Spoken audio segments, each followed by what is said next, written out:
When I was young, I always had trouble deciding on my favorite holiday. I was eternally stuck between the two commercial titans in American culture, Halloween and Christmas. You see, while many kids, especially those raised religious, would say Christmas is their favorite holiday hands down, between the free gifts, fanfare, and family gatherings, my mind was in a different place. I always valued the atmosphere of each holiday the most, and while the Christmas spirit was definitely pleasant, I was also charmed by the eerie autumn melancholy of the Halloween season. Not to mention, my birthday always came the very day after Halloween night. The point is, I really liked Halloween as a kid. However, one may notice I use the past tense here. This is because a particular Halloween night in my teenage years left me with a shift in feelings. A shift that made me fear Halloween more than anything else. It all started with the good old tradition of trick-or-treating. My childhood neighborhood was an older one, mostly built in the 1970s and 80s. The houses were primarily aged ranches, creating the perfect atmosphere for the Halloween motif.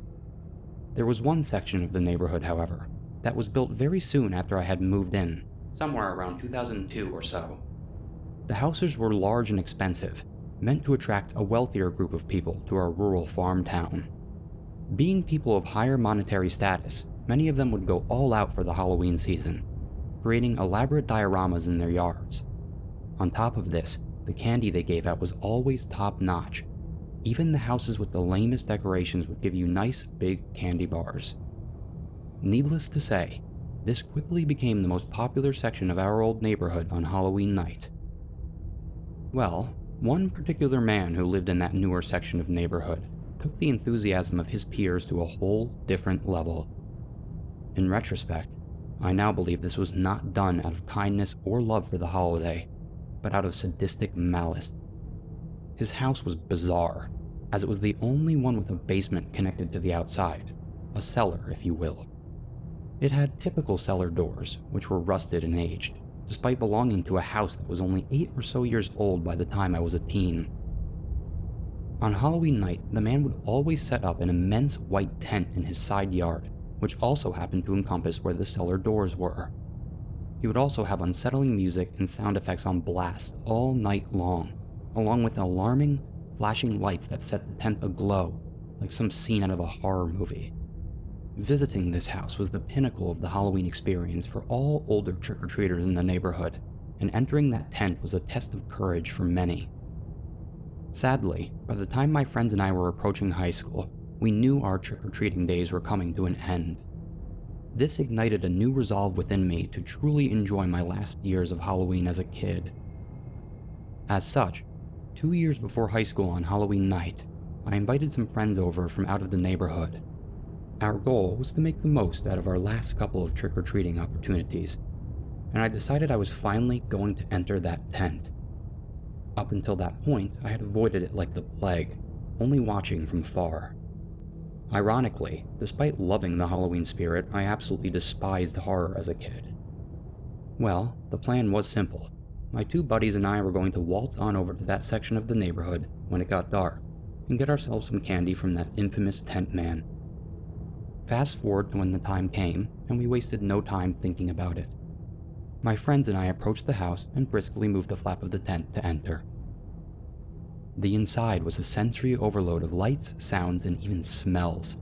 I cannot recall exactly what the smells were, but I can say I remember being put off. In the dead center of the tent, blocking our view of the cellar entrance, was the man himself. He sat silently in a terrifying, pure white hockey mask. He was burly and imposing, a person who I could not identify at the time as someone I knew. Next to him was a bowl of candy. As we approached, he said nothing. Even as we reached for some candy bars, he sat still silently. As we left the tent, feeling like the whole thing was overhyped, I did notice one thing. The cellar doors behind the man seemed to be ever so slightly ajar. I brushed this off and followed my friends to the next house. We agreed to visit Tent Man one more time the next year before we quit trick-or-treating for good. So let's fast forward one more time. The next year came around and this was it. Halloween was on a weekend, and we were prepared to make our last full-blown trick-or-treating excursion a memorable one. I was dressed like a Marine and frankly felt like a sad. We let it get real late before we visited the tent man. All night long as we trekked from house to house, we heard the faint rumblings of music and sound effects, no doubt coming from his tent. As we finally approached his house, we noticed that this year, the glow of the tent was pure red. No flashing, no light show, just a droning, dark red glow. As for sound, at that point, all we could make out was a low, basal groaning. It droned throughout the air, the kind of sound that vibrates your chest. Well, this atmospheric shift didn't seem to bother us too much, as we entered the tent just like the previous year.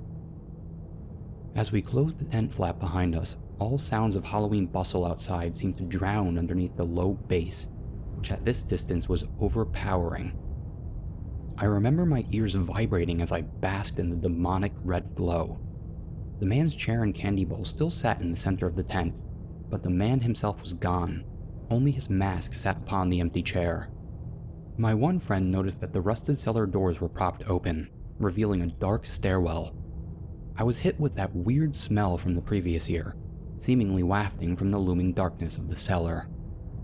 At that point, my instincts told me to turn around and leave, forget the candy, and ignore the cellar. Of course though, in typical teenage boy fashion, my buddy who noticed the open doors convinced us all to take a peek within. Why I said yes is still beyond me. Sure enough though, a peek turned into all three of us fully opening the cellar and plodding down the stairs. As my second buddy followed me down, he accidentally slipped his hand off the cellar doors and they slammed shut. The red glow was quenched in an instant, and we were left in absolute darkness. The only stimuli left were the unsettling smell and the basal tones. At that point, I was pretty much sitting my pants in panic, alarmed by the slam and not knowing why the low groaning was still happening. Not to mention, I was deathly afraid of the dark well into my teenage years, so I really wanted out. Unfortunately, my blundering friend was unable to reopen the cellar doors, so we decided to keep going into the dark. The stairs weren't too deep, quickly opening up to a pitch-black room. I couldn't tell how large it was, but I did notice a familiar musty scent underneath the ever-present strange odor.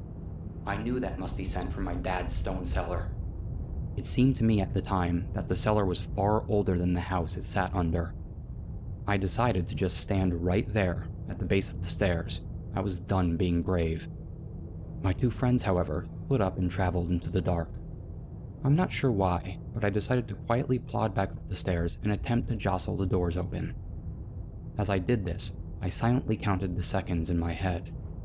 1, 2, 3. After about 15 seconds, maybe, I was able to actually pry the doors open, a crack once again. Honestly, I thank my lucky stars to this day that I did that. After about maybe 40 more seconds, I really don't remember the exact numbers here, I heard a loud bang and an almost inhuman shouting overpower the bass still assaulting my ears. "Hey, get the hell out of here, you little rats." Those were the exact words to a T. I will never forget them. Right after this, my one friend shrieked, and both of them returned to me within seconds. They were truly hauling us, and we all blasted the cellar doors fully open, tore across the tent, and dove through the flap. We landed in a heap on top of one another, jumped up, and ran out of that section of neighborhood. My friends went on to describe to me exactly what had happened in the mere minutes I spent opening the cellar doors. Though they split up, they somehow ended up back together farther into the cellar. They found a dimly lit room near one end, with that same red glow as outside. They told me that they thought this was where both the smell and the bass was coming from. Well, like fools, both of them apparently entered that room. They saw what they told me at the time was a fake cadaver or something on a table with fake blood everywhere. The smell was apparently overwhelming, and they wanted to turn around and come back to me. Before they got the chance, that's when another door at the opposite end of the red room blasted open, revealing the tent man. He was wearing a different hockey mask, covered in fake blood. This is when he screamed at my friends, lunging towards them. Let's just say they were very happy I managed to get that cellar open. I wish the story just ended there, But there's one more critical piece to the puzzle. The day after Halloween, my birthday, I drove past the tent man's house on my way to lunch with my family. I noticed a police cruiser parked outside the man's yard and yellow caution tape completely surrounding the tent. The entrance flap was coned off and had some sort of warning plastered on it. A couple men in trench coats stood there near the entrance, talking and writing something down on a pad. As we continued past the house, I remember a morbid thought popping into my head. What if that body my friend saw wasn't a prop? What if that fake blood was in fact the real thing? To this day, I don't know the answers to those questions. Now, I could look it all up in the town police archives, but I think I'd rather not. I'm already scared enough by Halloween to this day. Be careful who you trust, and try to avoid dark cellars that don't belong to you.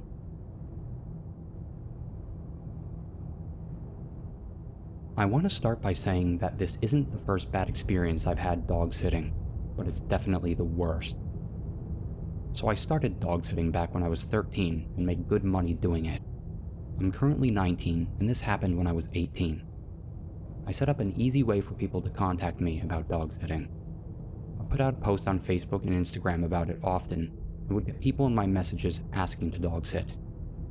I got a notification from Instagram one day stating someone was trying to message me.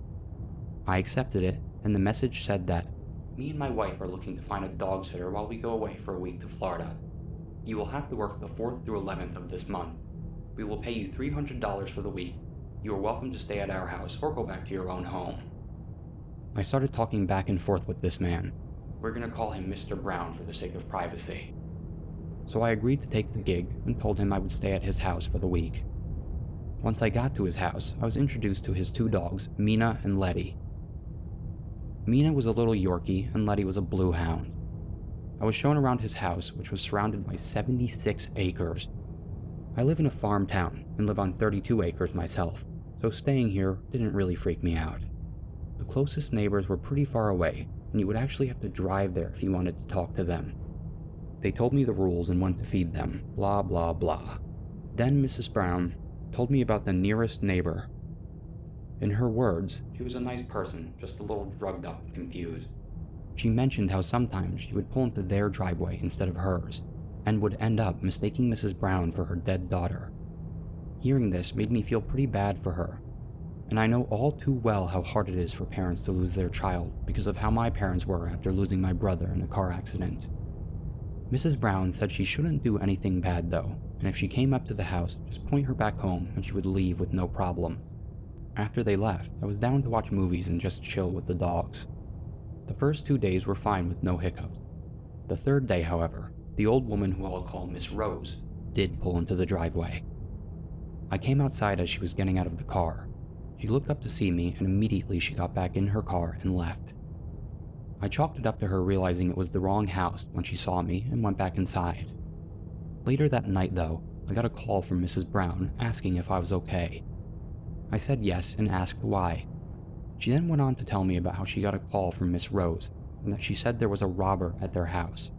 I explained what happened. She just laughed and said she must have been confused and forgot they were out of town. I ended the phone call, making a note to go over there tomorrow to clear the air about me being a robber.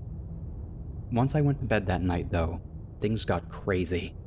I woke up around 2 hearing a light scratching sound that almost sounded like ticking coming from outside the window. At first, I thought it might have been a bird or some sort of creature and left it alone. But as that noise kept me from falling back asleep, I wanted to scare it away. So I got up and went to open the blinds, but screamed when I lifted the blinds at the sight of Miss Rose trying to pry the window open with a pair of pliers. Once she saw me though, she started banging on the window with the pliers. The dogs started barking now, and I quickly got up, told the dogs to follow me, grabbed my phone, and ran to a room with no windows. This was the bathroom, and I locked the door in case she got in. I called 911 and explained the situation quickly, giving them the address from what I could remember. She said that the police would be there in 10 minutes, which for the rural area I was in was pretty good.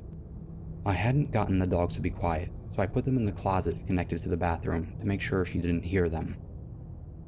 I was trying to stay calm and I could still hear the pounding on the window. As I continued to talk to the operator, I heard glass shatter. I cursed under my breath, trying not to cry. I was really not in the right state of mind. I was whispering what was happening to the operator while hiding in the back of the bathroom in the tub. After about 4 minutes of pretty much silence, I heard footsteps and could see feet under the other side of the door. I cursed to myself again. I then saw Miss Rose get on her hands looking under the crack, and I mistakenly let out a gasp. She got up, quickly pounding at the door.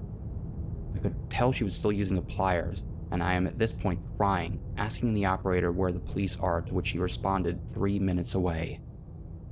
Those 3 minutes felt like forever as I screamed at Miss Rose to please go away, and she screamed back that I shouldn't be here. Once I heard the sound of police cars, and about a minute later them trying to kick the door down, I felt a little better. I was told to stay on the line until the intruder was caught, and that the police were now trying to get into the house. Eventually, they did get into the house, and I yelled to get their attention. Not that it was needed, since she was still banging on the door. Once they got into the room, she was told to drop her weapon, and she obeyed, saying she didn't do anything wrong. They got her in cuffs, and a police officer told me it was okay to unlock the door, to which I slowly got up and unlocked it. After being taken to the police station and giving them my story for their report, I went to my parents' house. I was just too scared to be alone. The next day, I called Mrs. Brown and explained the situation. I got full payment even after telling them I wasn't going back to the house. They called me a few days later saying that Miss Rose was under the influence of drugs, and in her words, she told the police she decided to take care of the robber herself, and that she did nothing wrong. She was charged with breaking and entering, which is kind of ironic. After that, I quit dog sitting, and I'm a lot more paranoid. I always make sure my doors and windows are locked. So, Miss Rose, let's not meet again.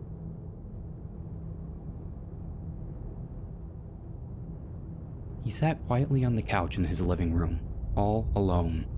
The lights were doused, the curtains drawn tight, and the last of the sunlight drained into the darkness. He could already hear excited shrieks in the distance. The high-pitched sounds tore through his flesh like broken glass, and he shuddered at their cold sting. It was starting. His paranoia gripped him tightly, making it difficult to breathe. He could almost feel clammy hands on his throat. But it was 2 hours before he could safely take more medication. The dates on the calendar inexorably marched through the seasons of the year, and finally, like an avalanche too big to dodge, it had arrived again. He dreaded this day. It never seemed to matter how hard he tried to hide. Somehow they would still come looking for him, expecting him to greet them cheerfully. But he hadn't been in a state of mind to do that for years. He didn't know how to make his house look any less welcome, short of a moat stocked with snapping alligators. He winced at the thought. No, that would probably just make them try harder. It started only seconds after the sun skulked over low hills. He twitched as he heard the unmistakable sounds of footsteps along the path to his door. Had he forgotten to lock the front gate? Or did they just have no respect for such obvious hints? He cringed as the footfalls reached the stairs to his porch. Time seemed to slow to a halt as he awaited the inevitable.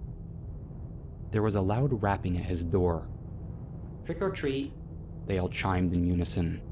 He froze, hoping he hadn't made a sound. Several seconds later, it repeated. Their voices seemed more mocking this time around. Another pregnant pause followed. "I guess no one's home," he heard one voice said. "You know the rules." Yep, a gruffer voice replied. egg his house back to the Stone Age. Oh, that was it. Being denied his sanctuary was one thing, but he wouldn't stand for mean-spirited vandalism. In a flash, he stood up, flipped the switch for the porch light, and flung the door open. "Don't you dare, you little monsters." 4 startled faces stared with wild eyes. A witch, ghost, pirate, and zombie met his gaze. They were probably between the ages of 7 and 10. A thin smile crept over his lips. He had to admit they had done well with their costumes. But by their age, he was well into his unstoppable decline. Suddenly, they brightened up. "Trick or treat," they called in unison. The witch waved her hand with a flourish. "Bippity-boppity-boo." The ghost twiddled her hands as she wailed playfully, "Candy." The pirate brandished his cutlass. "Arr, we be fixin' to get some booty, or you'll walk the plank, landlubber." The zombie merely stretched out his hand, his gaze as blank as the moon. "Brain." "I don't have any candy," he huffed. "Go away." He felt himself start to shake. The terror was getting the best of him at the worst possible time.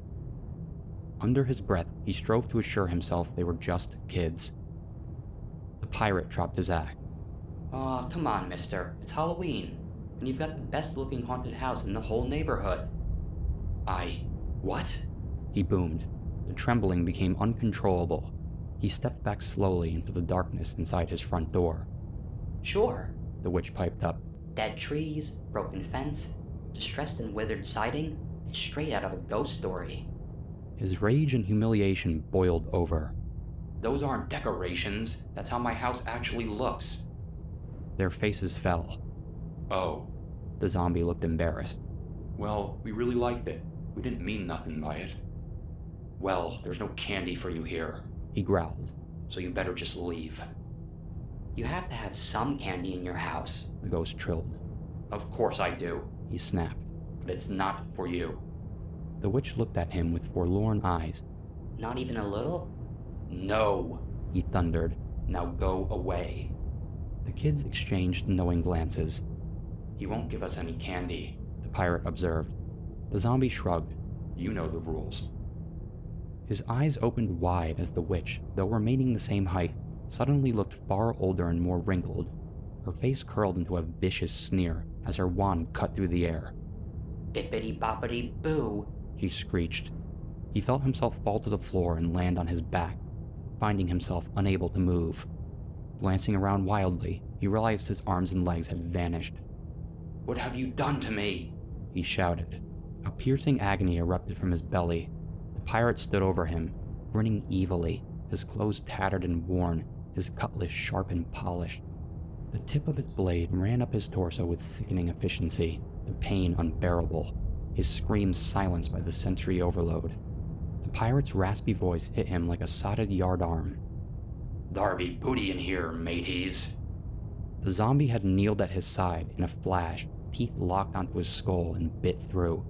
The pain didn't quite manage to block out the disgusting sensation of rotted flesh and leaking infection. "Brains," it cheered as it took a few more bites. The ghost floated over him and into his house, her sepulchral wail blotting out all other sounds. "I could haunt this place for eternity."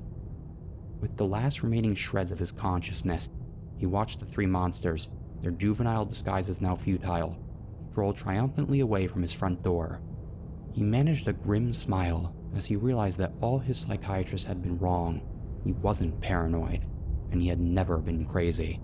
He had simply realized a truth that no one else dared confront. His last words burbled from his lips. "I was right all along."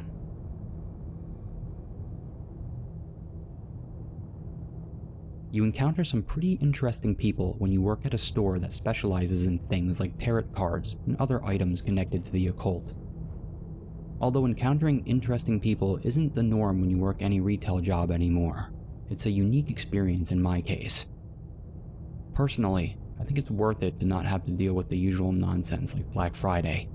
And the upside is that the store always smells amazing from the variety of incense you can buy. Most of the time, customers are a little quirky, but respectful and polite. The store is in New Orleans, so it wasn't like I was working at an occult store that stuck out like a sore thumb or didn't fit in with the community. But most of all, the job was simple and straightforward, and the store itself was quiet, calm, and peaceful. And what more can you ask for from a job? But there is one particular customer that stands out above all the rest. It was on a Tuesday afternoon when the shop was quiet. I was in the middle of adjusting some crystals we had on sale when I heard the telltale chime of the bell that announced we had a customer on the premises. So I stood up and headed to the front of the store to see what was up. "Hello, welcome to the Purple Candle. Can I help you with anything?" I asked the figure with their back turned to me as they were looking at some books. "I'm not sure," Let me look around and I'll let you know," the customer said as he turned around. The guy was gorgeous, deep green eyes and a jawline so sharp it could cut through bricks. But what got my attention most of all was his attitude. Many of the people who set foot in here often do it on a dare, or because they are getting a tongue-in-cheek gift for a friend, and it shows. That wasn't this guy. As he browsed through the shop with a hint of seriousness, he methodically studied the various items on display. I could see his eyes sweeping over everything while I walked back to the checkout counter and busied myself. I could also tell he'd never set foot in a place like this, because he had the telltale uncertainty and awkwardness of someone who was out of their element. But that's usually how it goes. People who come in here either know exactly what they are looking for or don't have the slightest idea what's going on. "Do you like Ouija boards?" he asked me out of nowhere after a few minutes. "Not particularly." "Why is that?" "It's best to avoid asking questions you don't know the answer to. I don't care if it's your boss, your landlord, or a wooden board and a plank head." "Fair point. What about some questions you do know the answer to?" "Those can be just as risky." "That they can." He nodded. "Do you do witchcraft?" "No, but ask my ex-boyfriend and he'll tell you something different." He chuckled. "I'm sure. Well, if he left you, I bet money the other woman is a witch and has him under a spell. It's the only possible explanation for leaving someone like you." "Actually, it was a mutual decision, but nice try." He smiled at me. "You know it." "But if I'm being honest, I would have absolutely been accused of being a witch back in the day. Aside from working here, I have a black cat." "Definitely grounds to be viewed with suspicion back then, which means you would have been sent right to the gallows." "Not burned at the stake?" "Not here. They burned witches in Europe. Here in America, it was hanging." "That's correct, but at least I would have had good company. Me and virtually everyone else I know. Literally anything was grounds for being called a witch back then, just like most things were fair game for being committed to a psychiatric hospital for centuries after that." "Indeed. If I recall correctly, they even put a psychiatric hospital right where old Salem used to be. Fascinating, right?" "Absolutely. Speaking of witchcraft, do you like working here?" "I got no complaints. It's a job like any other." "What if a better offer came along?" "I'll decide what to do if it comes along." "I understand." He paused briefly and went to look at the display of tarot cards that occupied a table nearby. "Do you have a favorite deck?" he asked a few moments later. "Not particularly. They all have their own unique style." "Do you believe in them?" I paused for a moment. "I tend to think of them as a form of mediation. If you're quiet and in thought, it's amazing what can come to you." "I can respect that." He shuffled through a few decks and he held one up to me. I noticed that the devil card was displayed on the back of the box. "What would you say if I told you this was me?" He pointed at it. I shrugged. "The same thing I'm doing right now." "You don't seem surprised or shocked." "Because I'm not. I get asked weird things all the time working here. Besides, everyone's got their own version of the devil, and everyone's the devil to someone. It's just a question of how many people share that version. You know what the difference between an angel and a demon is?" "What?" "About 30 seconds. He chuckled. "Well said. But what's your version of the devil?" "I haven't quite decided that yet, probably because there are countless versions. To some, the devil is that bottle of booze, while to others it's a bag of powder, the abusive spouse, the nasty boss, or the treacherous coworker. But they are all accurate. It's just a matter of picking your poison. My version, like most people's, all depends on what's happening." "Very interesting observation. I like you." "Thanks." I had no idea how I felt about this guy. "One last question. What do you think of all this stuff in general?" He gestured around the store. It was a common question for me. "Humanity has existed for thousands of years. Certain practices have come and gone over the years, but a lot of the tradition and folklore has endured. It's just a question of whether it's simply changed shape or gone underground. Many ancient ideas and practices are still out there. They're just hiding beneath the surface or practiced on the margins." He nodded. "I see where you're coming from." "All right, I give," I said. "What are you here for?" "Do you read cards?" "No, even better, I read people. And you, my friend, are here for a specific reason. I'm just not sure what it is. Yet. Would it be ridiculous to say I was looking for some help? Not at all. Most people aren't looking for help anymore. But as to what brings people in here, I find people are typically looking for assistance as it relates to a job, family, or romantic troubles. And since you don't carry that unique sense of misery that comes with job issues, I'm gonna guess family or dating. You're observant. It's family. He paused for a moment while I stood there, quietly waiting. It's my sister. Kelly is her name. She's in trouble. I remained silent while he stood there, trying to articulate his thoughts.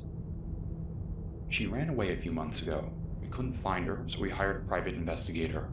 He found her 2 weeks ago in a place about 3 hours outside of town, and she was hanging out with people widely described as weird and creepy. The investigator had also done some research and found people associated with them have gone missing. All right. It gets worse. He swallowed nervously. He says there are rumors they meet in remote places and do. He fumbled for a word. Rituals. So you want some insight? I'd be grateful for literally any help at all. The PI is good, but he lost them. Said they just up and vanished without a trace. And here you are. And here I am. He nodded. I'm Alec, by the way. Isla. I reached out and shook his hand. Alec's grip was firm but gentle. Then I stood up from where I'd been leaning over the counter and looked him in the eye. Well, Alec, the first thing to remember is that a ritual means different things to different people. The term ritual has an inherently ominous connotation in many cultures, but anything can be a ritual. Opening presents on Christmas morning after you eat a breakfast of pancakes is a ritual. Like most things, everyone and everything has rituals. Just a question of how far some people take it. Fair enough. He struggled for a moment to get the words out. I'm scared. We all are. We've noticed people following us, lurking outside the house. Nothing serious or overtly scary, or enough to call the police, but it's just enough to let us know they are there. Right. But I did manage to get a picture of some of them one night. Here it is. Alec took out his phone, swiped through it, and held the screen up to me after a moment. The picture was of a group of people who were dressed casually, but in ways that took care to hide their faces, be it with baseball caps, knit caps, or the odd hood up. I was almost done with the photo when something in it caught my eye. One of the figures in the middle of the frame looked vaguely familiar, so I took a closer look and noticed that despite the baseball cap on his head, I could still make out a face from the angle. My stomach sank when I recognized it immediately. Oh my god, one of the people in it is my ex-boyfriend, Cameron. You're kidding me? No, that's him. I jabbed my finger at the picture while the floor felt like it was tilting beneath me. At some point, we ended up calling Vivian, the store owner and a good friend of mine who knew Cameron. She didn't hesitate to come in when I explained what was going on. Despite arriving on short notice, Vivian looked great as always. She's one of those people who always looks great no matter what's going on or what she wears. So where do we go from here? Vivian asked when Alec had finally finished explaining things. Well, everything we've been told says that unless an actual crime has been committed, there's no reason to call the cops. But regular people like us, we are free to do our own legwork, although I'm not sure how much good that would do. We tried that before and got nothing. The group Kelly is with constantly moves and leaves false trails. But we know they remain in the general area. Vivian brushed a strand of auburn hair out of her face. Which means they must have a place to go where they do, well, whatever it is they do. And if there's one thing I know, it must be well hidden, because everyone notices a group of people. That's exactly what the PI my family hired said. It's what drove him so crazy, that a large group of people would be so hard to keep track of. The island, I blurted out without warning. The island? Alec asked. It's the name for a stretch of land that's been in Cameron's family for generations. It's been his ever since his father died. There used to be a cabin there, but it's been long since demolished. Is it a good place to hide? For the first time since he walked in, Alec was looking at me with something that resembled hope. You have no idea. It's out in the middle of nowhere. Unless you know what you're looking for, you'd never find it. Well, what are we waiting for? It's field trip time. Vivian clapped her hands together. It took Vivian no time at all to close up and flip the sign to close on the shop door. Then we piled into her black SUV and headed for the island. Vivian drove, Alec took the passenger seat, and I was in the back. We drove there in complete silence, and while the radio was on, I couldn't tell you what was playing if you paid me. The whole thing had a surreal, dreamlike atmosphere to it. Eventually, the city faded away in the rearview mirror, and we were the only ones on the road. I'm not sure how I felt about that.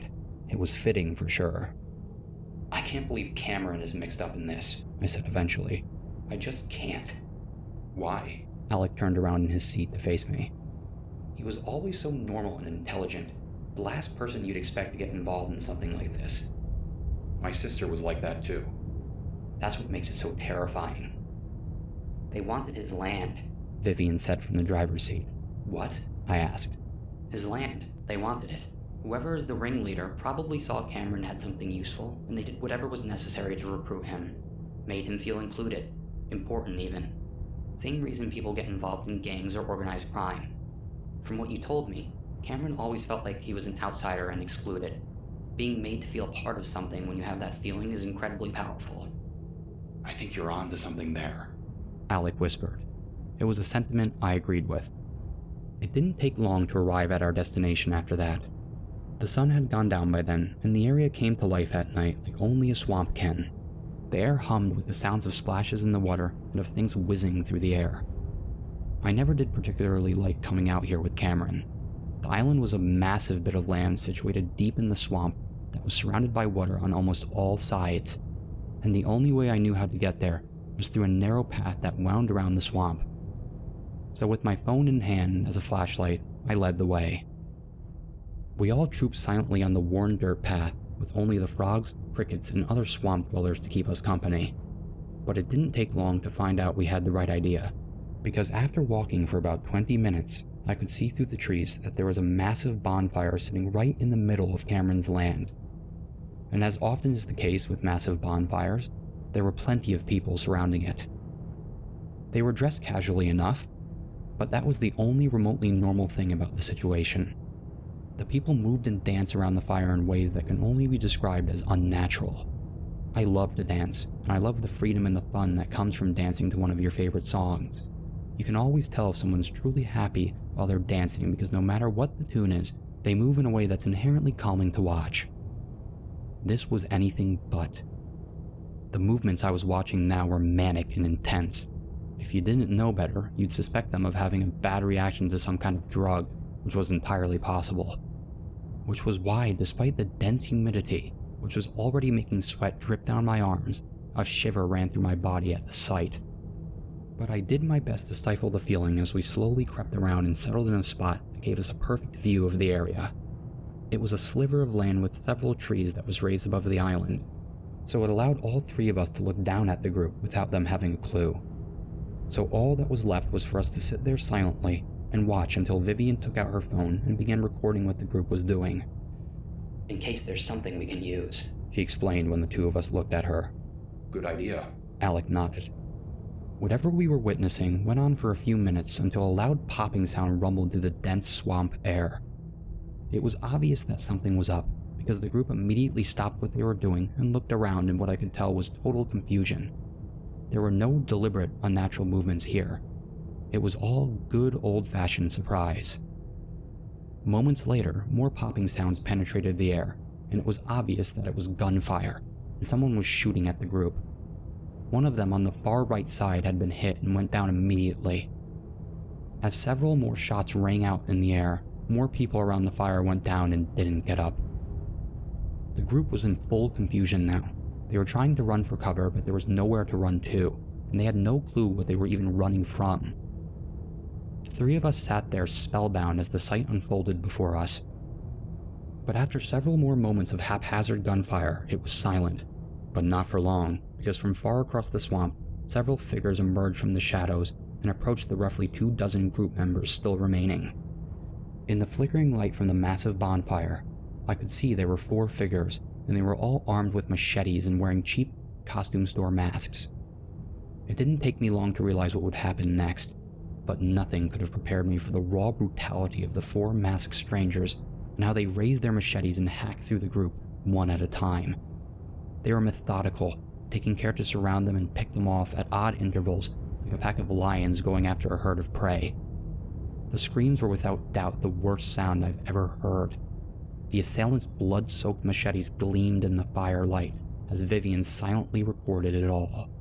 But eventually, the area fell silent again, and the masked assailants left soon after. Then, it was just the three of us, what was left of the group, in the bonfire. Once a few moments had passed, Vivian used her phone to call the police and tell them what happened. Then we were left with nothing but the hum of bugs and frogs to keep us company. Vivian, Alec, and I didn't talk much as we waited. There wasn't much you could say after something like that unfolds right in front of you. And the longer we were there, the more the massacre we had just witnessed chilled me to the bone. This wasn't some random act of violence by people who were just out for a thrill. The assailants knew exactly what they were doing, knew the group was there, picked off just enough of them to cause a panic, then methodically set about executing the rest of them in a way that suggested they'd done this all before. It was late at night when help finally arrived, and by then the bonfire was little more than smoldering ash and glowing coals. But no one was prepared for what the paramedics found when they arrived. As they were cataloging bodies, they stumbled onto Alec's sister Kelly, and she was still alive. Unconscious, but alive. And she was the only one. She'd been hit with gunfire, but it was in the right shoulder and the leg.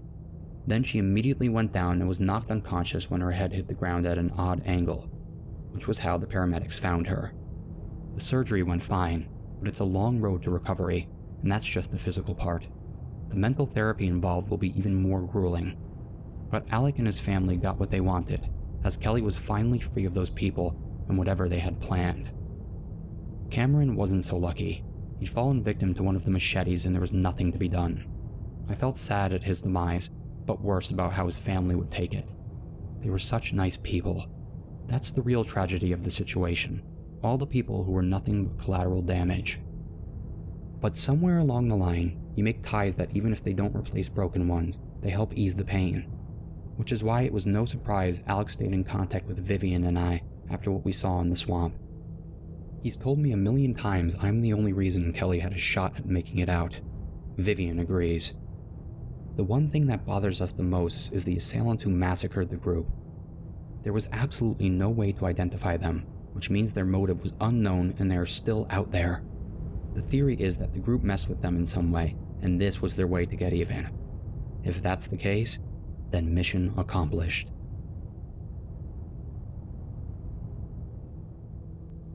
I remember the doors opening, jack-o'-lanterns and animatronics waving me into a world of spooky wonder. It was only October 4th, and I was already so excited for trick-or-treating I could barely breathe. I looked at the sign above, the generic Halloween store logo haphazardly plastered over the once bright and wonderful sign to Heidi's Palace, a back-in-the-day hybrid clone of both Chuck E. Cheese's and Toys R Us, one that apparently didn't exist anymore. I could recall the commercial for the grand opening, a comically tall mascot in a suit with an eyeball for a head, cutting a big ribbon with a large set of golden scissors.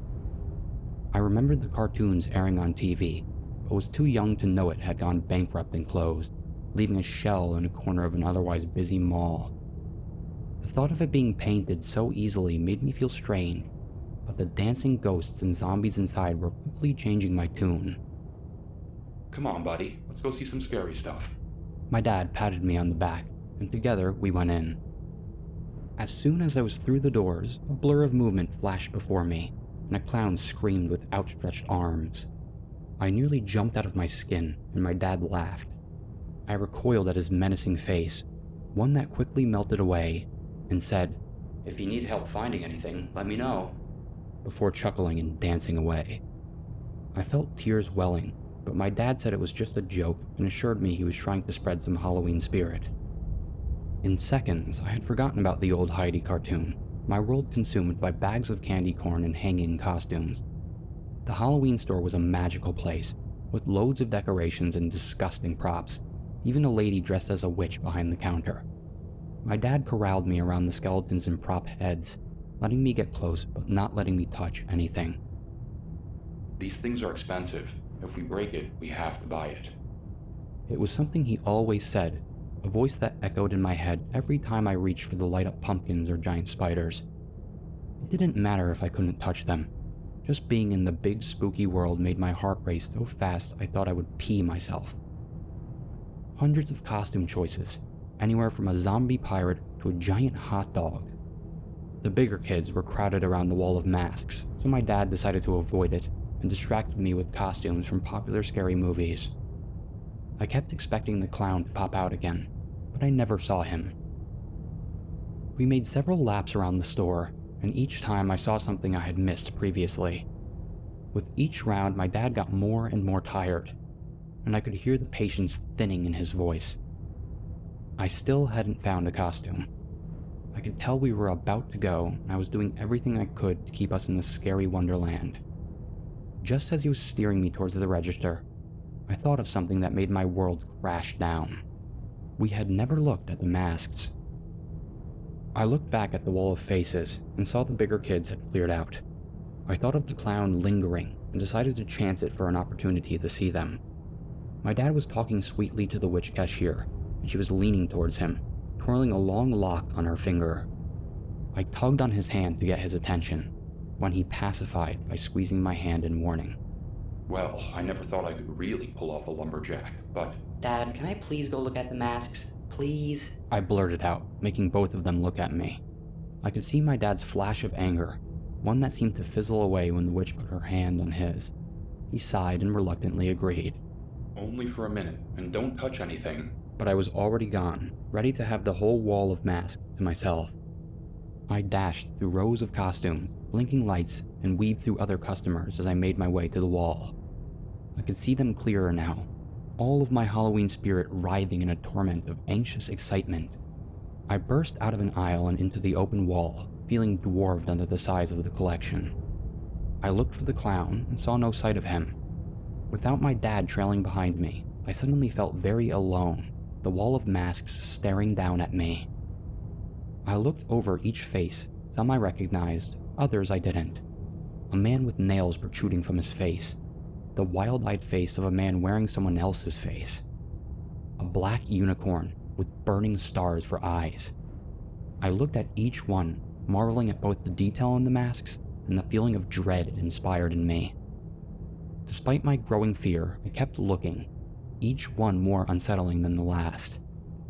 An unsettling white face with brown hair, a man with horribly burned skin. Something between the hangers caught my eye, and I found myself stopping. There was something hiding in the shadow, the faintest glint catching the lights from overhead. Like a mask had fallen down behind the others. It was roundish and looked like it had a dot in the middle. I tried to see it better, but it was just too dark. I had to get closer. I looked for my dad and realized I was too far away from the register to see him. The store suddenly felt very empty, and I felt the hair on the back of my neck stand up. I decided I would just take a peek and run back to him. I turned around and parted the other masks with my hands, trying to get a better look. It was round like a beach ball, a singular dot right in the center. I moved my face closer, the familiar shape slowly making sense in my head. After a moment, I realized it wasn't a dot, but a pupil. It reminded me of Heidi's playhouse, but the realistic features made it look more unsettling than friendly. And there wasn't another one like it in the whole store. It was perfect, and I wanted it to be my costume. I reached for the mask, but it was too far away. I tried to worm my way between the hangers, keeping the mask in my view as I inched between them. When I reached again, one of the hangers caught my shirt, preventing me from going further. When I tried to shake it off, I felt something grab my hand. I looked to see long black fingers wrapped around my hand, an icy grip that came from the shadows of the rack. I felt a sickening pit in my stomach and tried to pull away, but it wouldn't let go. The pupil on the Heidi mask dilated and blinked. Before I could scream, the hand yanked me into the wall, and I blacked out. When I awoke, I felt the cold press of the floor on my face. I jumped to my feet and looked around, feeling a kindling panic when I didn't recognize where I was. I was in an aisle, black and white checkered tile reaching for as long as I could see. There were shelves on either side of me, neatly organized toys stacked high until they almost touched the fluorescence above. Dad? I called out, my voice meeting nothing but dead silence. The aisle seemed to stretch forever, hundreds of toys lining the path both ways. I found myself shivering, wanting desperately to go home. Next to me was a cardboard cutout, bold letters announcing the grand opening. Heidi's Palace. Join Heidi and his sidekick Shep the Sheepdog on the greatest game of hide-and-go-seek ever. The cutout depicted an unusually tall and lanky man dressed in a suit, with a large eyeball serving as his head. Beside him was an adorable-looking sheepdog with sparkling eyes that stood on its hind legs like a person. It looked just like the cartoon I had seen on TV. At the bottom of the sign read its catchy slogan, "No one can hide from Heidi." A scream echoed down the aisle, and I looked to see the clown from the store. He was running towards me, flailing his hands. I'm not sure what frightened me more, the sight of him or the fact that he looked terrified. "Kid, oh my god, kid, we gotta get out of here," he shouted, grabbing me by the shoulders. He was breathing hard, tears streaking his clown makeup. I started to cry. "Kid, tell me, how did you get in here? We need to find a way out. He's coming," he shouted, frantically looking back down the direction he came. There was nothing but darkness, a billowing, shifting void that seemed to churn at the end of the aisle. "Who's coming?" I blubbered, lips trembling. I don't know who he is. He's just not right. We gotta go, kid. We gotta..." Suddenly, a large hand gripped the clown's shoulder and yanked him away, pulling him so hard his oversized shoes kicked off his feet. The arm that grabbed him stretched from the darkness and held him up in the air, wrapping around his throat until he choked for breath. "No, please." I watched in horror as the arm slammed him down, an impact so hard it rattled the boxes on the shelves. The clown coughed and clutched his stomach, and the long arm slithered away and into the darkness. "Run, kid, run," he coughed, but he wasn't looking at me. From the darkness poked a large pair of golden shears, reflecting in the fluorescent light. The blades opened like a guillotine, worked by two long hands that gripped the loop fiercely. Out stepped an incredibly thin body, standing tall with a massive, bloodshot, spherical eyeball. I froze with fear as the scarily shaped Heidi crouched to keep his head from hitting the ceiling. He cast a shadow over the clown as he approached, who was holding his hand out in surrender. "You thought you can hide from me?" It spoke with no mouth, the massive eye narrowing in front of him. "No." The blades closed, shearing the clown's arm and head from his body. The separated pieces flailed and sprayed, but Heidi was already opening the shears again to give it another go. Closed them again, and then again, flinging a spatter of minced guts and bloody spray as he kept snapping the giant scissors. As red speckles peppered his giant eye, Heidi looked at me and stopped, snapping the shears at the air. I turned and ran, heading into the opposite direction as a piercing shriek emitted from the eyeball. The limbs skittered like a spider, closing the distance in seconds as I screamed. I woke in my father's arms, crying hysterically. We were sitting on the floor, and he was rocking me back and forth as a crowd gathered around us. I was back in the Halloween store. The checkered tile beneath me was once again old scuffed carpet. Heidi was nowhere to be found. My dad asked me what happened, saying he found me on the floor crying by the masks. I told him everything, Heidi with his scissors, and the clown in the long store-like hallway. The witch cashier suggested maybe I had got lost in the back and found some of the old store cutouts. She said Harv, the clown, was supposed to be grabbing more items to restock, and she would get him to apologize. She returned moments later confused, saying he was nowhere to be found. Underneath the wall of masks, a red stain was growing in the carpet.